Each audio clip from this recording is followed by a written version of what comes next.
The toy that I chose to adapt here is a spin art set. So it comes here with the splatter guard. We have 5 different colors of paint. We have extra paper, and the final product would look something like this.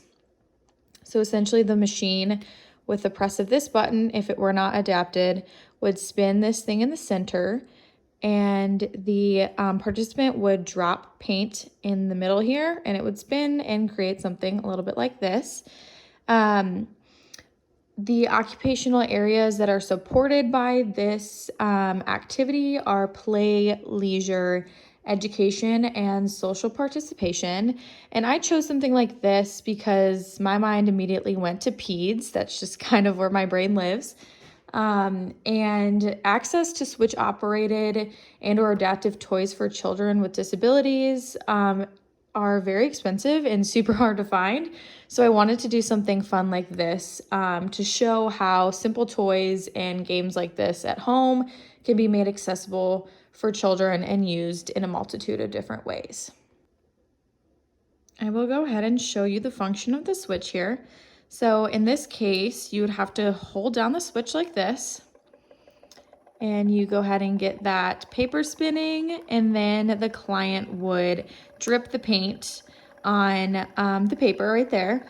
Since I am filming and holding a phone, I can't do that, but I can kind of go like this and give you a little bit of an idea of what it looks like. Now, one downfall of this switch is that you do have to hold it the entire time. So they could either use assistance from someone else, or they would need 2 hands to be able to do that.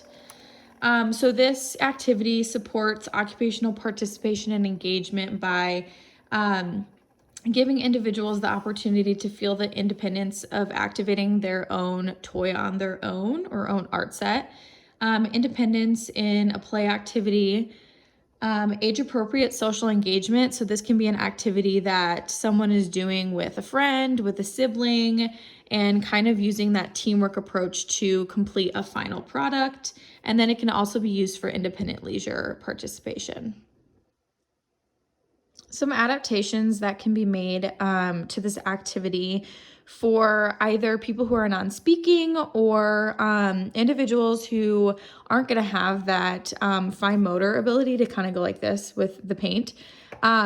They can kind of do this with someone else. So their job would be to, spin the machine, and someone else could put in the paint. And using this communication board right here, they would be able to request what color, for example, pink paint, blue paint, and then spin. And I also have labeled here the switch itself. It kind of serves as a visual reminder of what the function of the switch is. And then kind of other options here are new paper. If they want to, add a new paper, they can say they're finished. They're either finished with one or they're finished altogether if they would like more. And then more social things here, like I like it, I don't like it, the products that they made.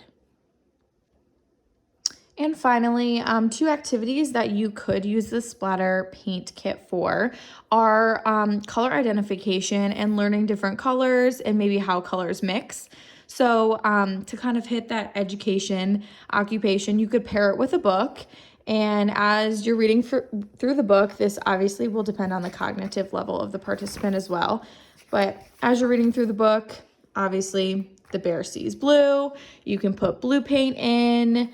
Well, let's see what else. We've got red. We could put the corresponding colors in and then see like the cause and effect relationship of what happens when they mix. And then additionally, we can just make pieces of art for other people. So under here it says, "I love you, Dad." So it could be a little Father's Day gift or something like that.